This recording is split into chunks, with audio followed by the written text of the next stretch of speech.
সুপ্রিয় শিক্ষার্থীরা, শুভেচ্ছা নিও। আশা করি প্রত্যেকে সুস্থ ও নিরাপদে আছো। বরাবরের মতো আজকেও অনলাইন ক্লাসে স্বাগতম জানাচ্ছি সবাইকে।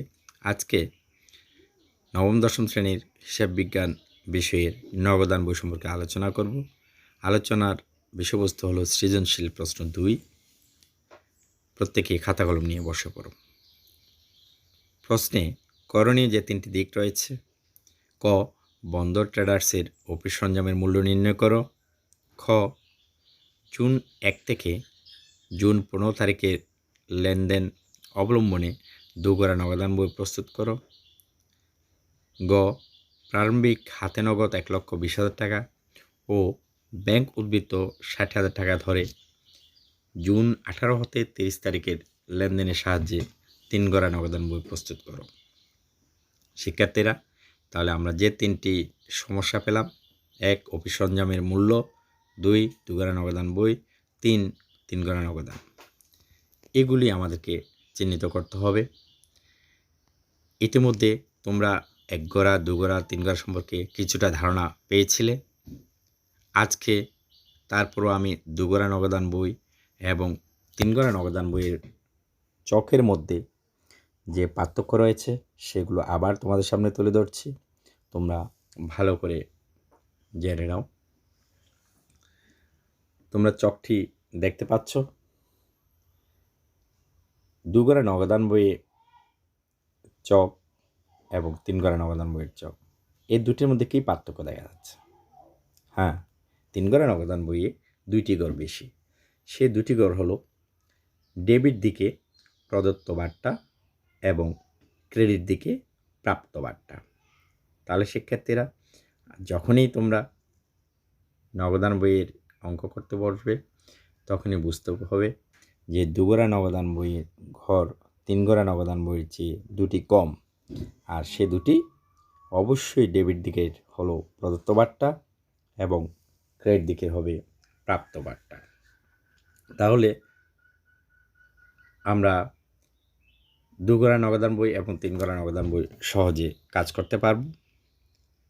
এরপর যে আমরা অফিস সরঞ্জাম কী সেই সম্পর্কে একটু জেনে নিই। সরঞ্জাম হলো কাজ করার সহায়ক যন্ত্রপাতি। আমরা প্রত্যেকে জানি কাজ করতে গেলে কোনো না কোনো সহায়ক যন্ত্রপাতির প্রয়োজন হয়।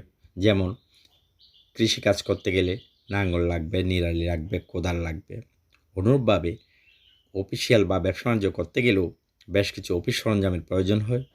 আর তাই অফিস সরঞ্জাম হলো অফিসের কাজ করার সহায়ক যন্ত্রপাতি।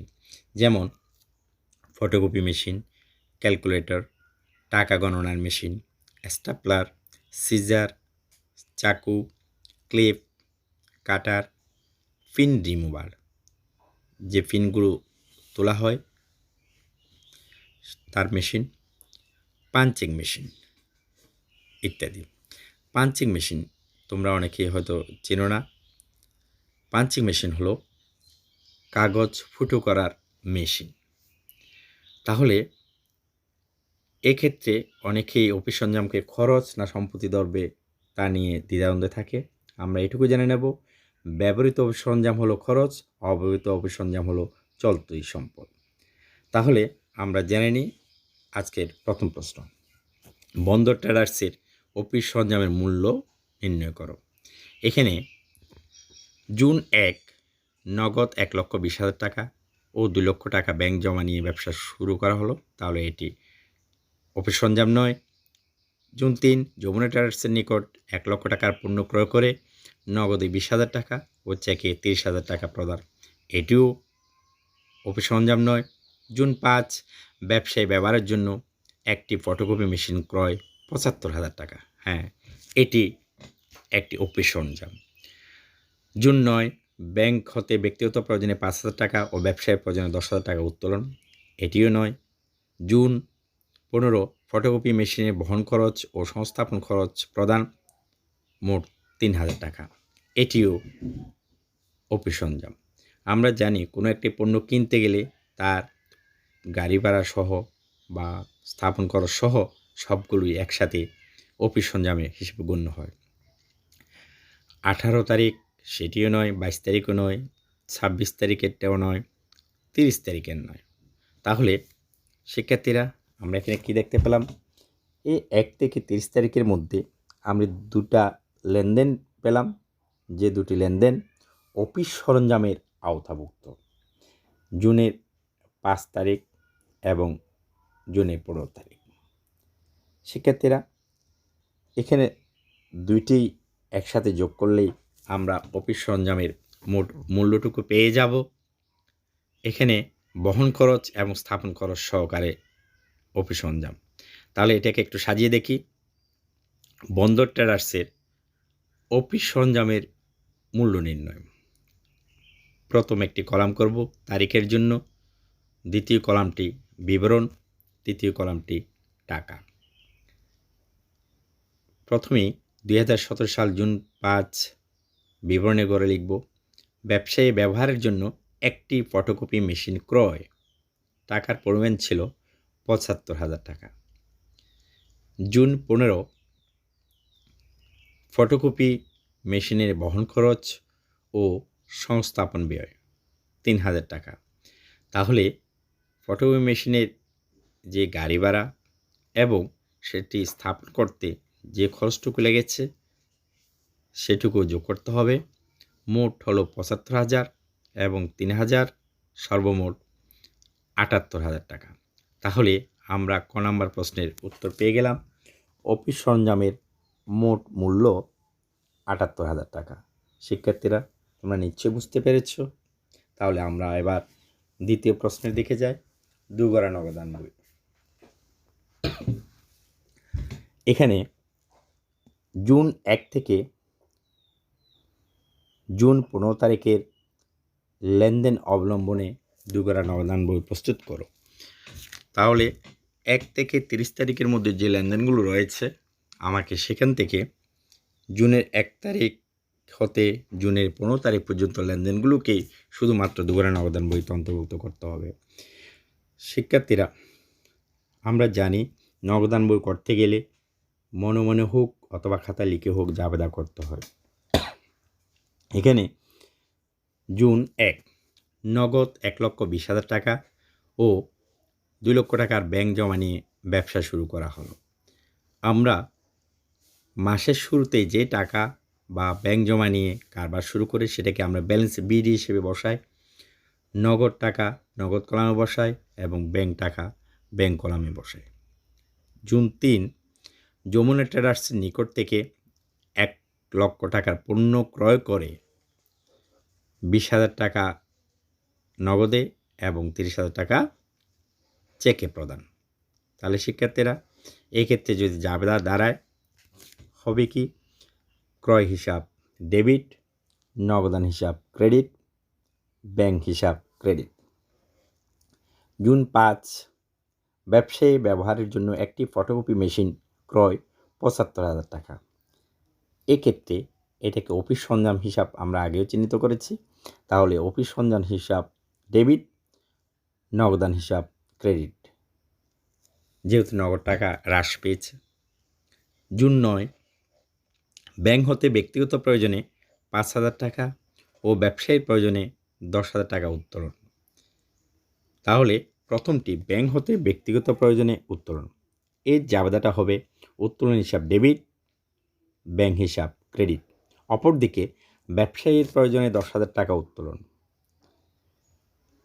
এটি হবে নগদান হিসাব ডেবিট এবং ব্যাংক হিসাব ক্রেডিট।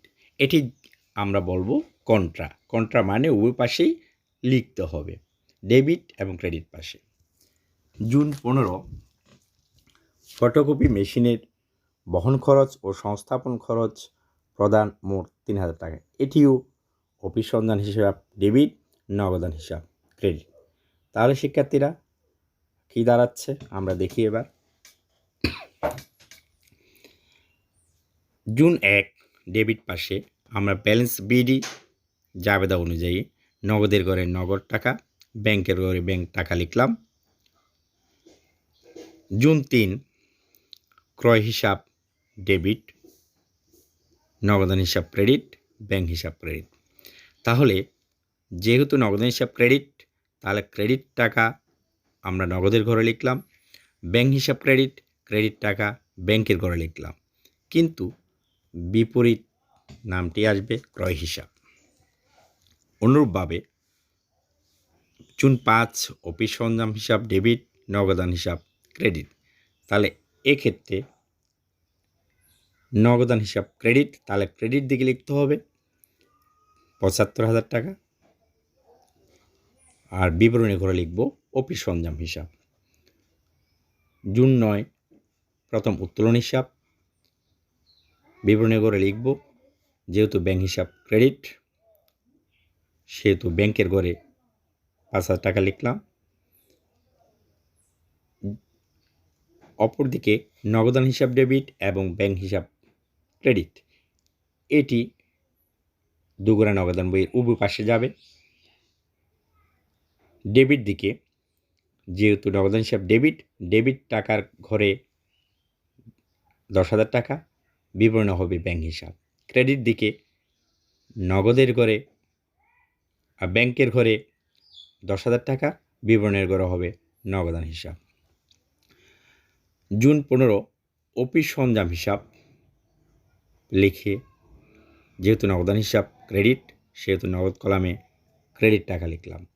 তাহলে শিক্ষার্থীরা এবার করণীয় হচ্ছে ডেবিট পাশের নগদ টাকা যোগ করতে হবে এবং ব্যাংকের টাকাও যোগ করতে হবে। যোগ করে আমরা পেলাম নগদ টাকা ১,৩০,০০০ টাকা, ব্যাংক টাকা ২,০০,০০০ টাকা। এই টাকাটি হুবহু বিপরীত পাশেও আমরা নিয়ে যাব। তারপর দুই পাশে পার্থক্য বের করে আমরা ব্যালেন্স নির্ণয় করব। এই ব্যালেন্সটিকে আবার পরবর্তী মাসেও নিয়ে যেতে হবে। তাহলে নগদের ঘরে যে পার্থক্যটুকু আমরা পেলাম ৩২,০০০ টাকা এবং ব্যাংকের ঘরে পেলাম ১,৫৫,০০০ টাকা। এটিকে জুন মাসের শেষ তারিখে আমরা লিখব ব্যালেন্স সিডি। বিপরীত দিকে যখন জুলাই মাসের ১ তারিখে নিয়ে যাব তখন হয়ে যাবে এটি ব্যালেন্স বিডি, সেটা হয়ে যাবে ডেবিট পাশে। তাহলে ক্রেডিট হলে ডেবিট আর ডেবিট হলে ক্রেডিট পাশে নিয়ে যাব পরবর্তী মাসে। তাহলে শিক্ষার্থীরা আমরা শেষ করলাম দুগোনা নগদান বই। এই দুগোনা নগদান বইয়ের শেষে যে উত্তরটুকু লিখতে হবে তা হলো সমাপনী হাতে নগদ ৩২,০০০ টাকা এবং ব্যাংক জমা ১,৫৫,০০০ টাকা। শিক্ষার্থীরা আশা করি দুগোনা নগদান বই তোমরা বুঝতে পেরেছ। আর একটু ভালো করে বাসা বসে কাজ করলে বুঝতে পারবে বাকি অংশটাও। এবার দেখা যাক ৩ গোনা নগদান বই। প্রারম্ভিক খাতে নগদ ১,২০,০০০ টাকা ও ব্যাংক উদ্ধৃত ৬০,০০০ টাকা ধরে জুন ১৮ হতে ৩০ তারিখের লেনদেনের সাহায্যে ৩ গোনা নগদান বই প্রস্তুত করো। তাহলে এক্ষেত্রে আমাদের নির্দিষ্ট করে দেওয়া আছে হাতে নগদ এবং ব্যাংক উদ্ধৃত, তারিখও নির্দিষ্ট করে দেওয়া আছে ১৮ হতে ৩০ তারিখের মধ্যে। তাহলে দুগোনা নগদান বইয়ের মতোই প্রথমে আমাদেরকে জাবেদাগুলো চিহ্নিত করতে হবে। জাবেদা চিহ্নিত করলেই নগদান বই খুব সহজতর হয়। ১৮ তারিখ ব্যাংক কর্তৃক প্রাপ্য বিল আদায় ২৫,০০০ টাকা এবং প্রদেয় বিল পরিশোধ ১৫,০০০ টাকা। এর পূর্বেই আমাদের যেটা করণীয় যে ব্যালেন্স ১,২০,০০০ টাকা এবং ৬০,০০০ টাকা, সেটাকে আমরা ব্যালেন্স বিডি হিসেবে নগদের ঘরে এবং ব্যাংকের ঘরে বসাবো। ১৮ তারিখেরটি ব্যাংক কর্তৃক প্রাপ্য বিল আদায় ২৫,০০০ টাকা।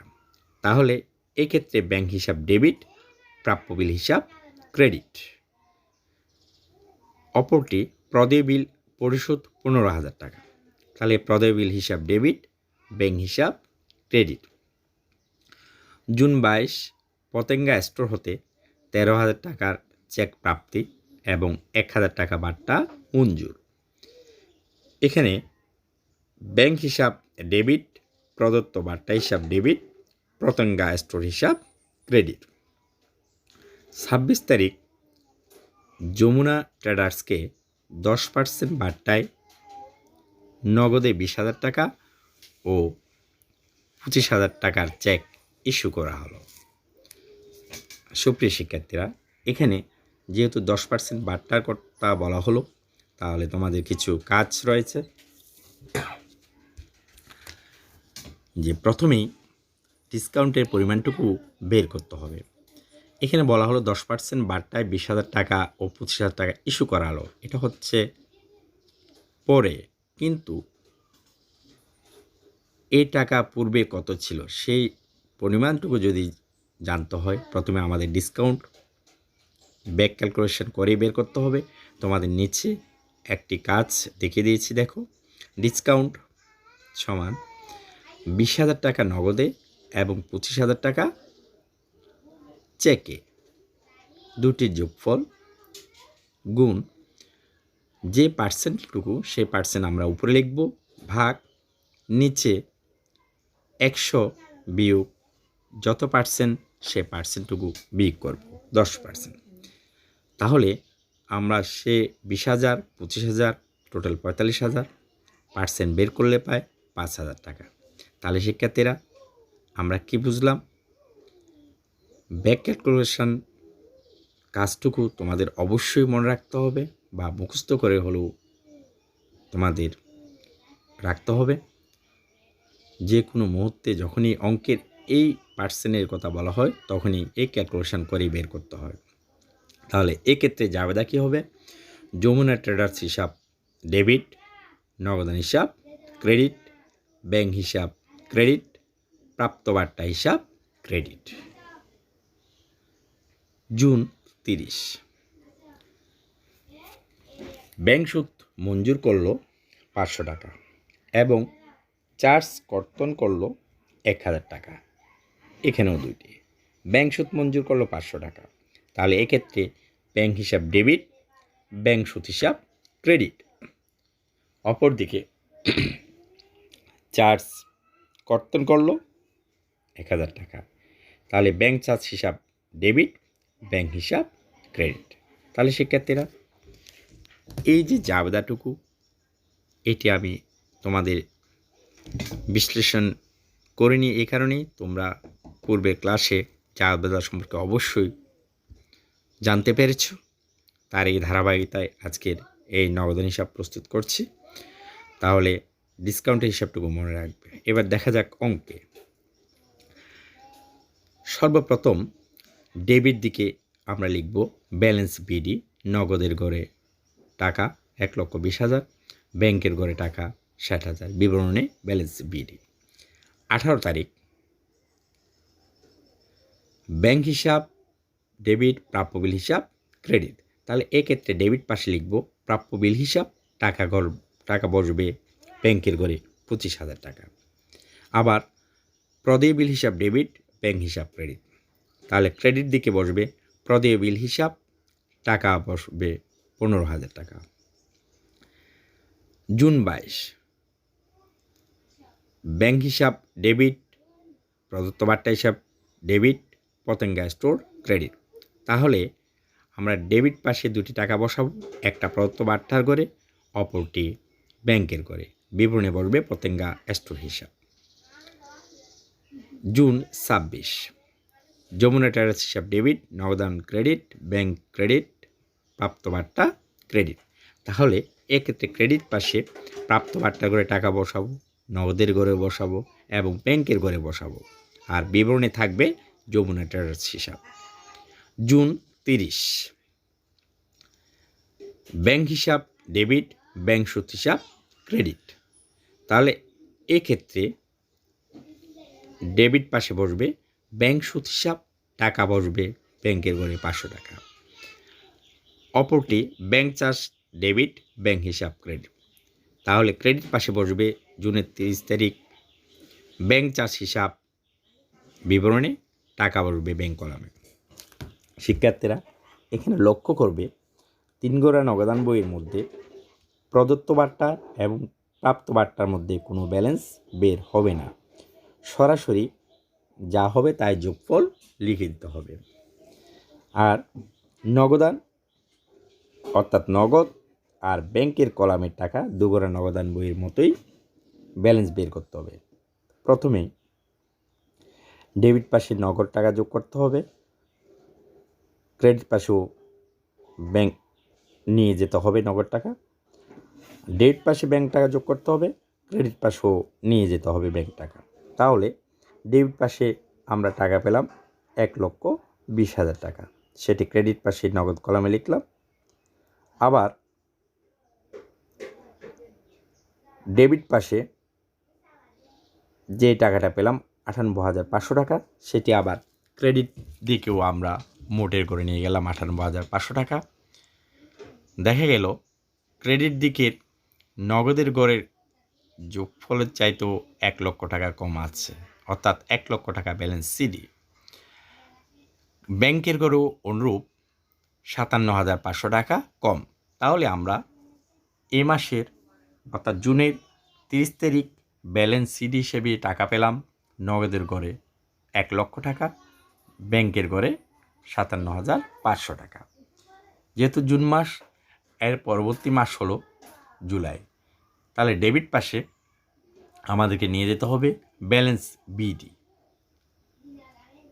বিবরণীর ঘরে লিখে নগদের গড়ে 1 লক্ষ টাকা আর ব্যাংকের গড়ে 57,500 টাকা। শিক্ষার্থীরা, আশা করি 3 গড়া নগদান বই তোমরা ভালোভাবে বুঝতে পেরেছ। তাহলে এই 3 গড়া নগদান বইয়ের ক্ষেত্রেও যে সুন্দর কাজটি করে উত্তরটুকু লিখতে হবে, আমি দেখাচ্ছি উত্তর লেখার নমুনা। সমাপনী হাতে নগদ 1 লক্ষ টাকা এবং ব্যাংক জমা 57,500 টাকা, প্রদত্ত বার্তা 1,000 টাকা এবং প্রাপ্ত বার্তা 5,000 টাকা। শিক্ষার্থীরা, আশা করি তোমরা আজকের ক্লাসের অফিস সরঞ্জাম এর মূল্য নির্ধারণ 2 গড়া নগদান বই এবং 3 গড়া নগদান বই বুঝতে পেরেছ। তোমাদেরকে পরবর্তী ক্লাসে স্বাগত জানিয়ে তোমাদের প্রত্যেকের সুস্থতা কামনা করে আজকের মতো এখানে শেষ করছি। ধন্যবাদ।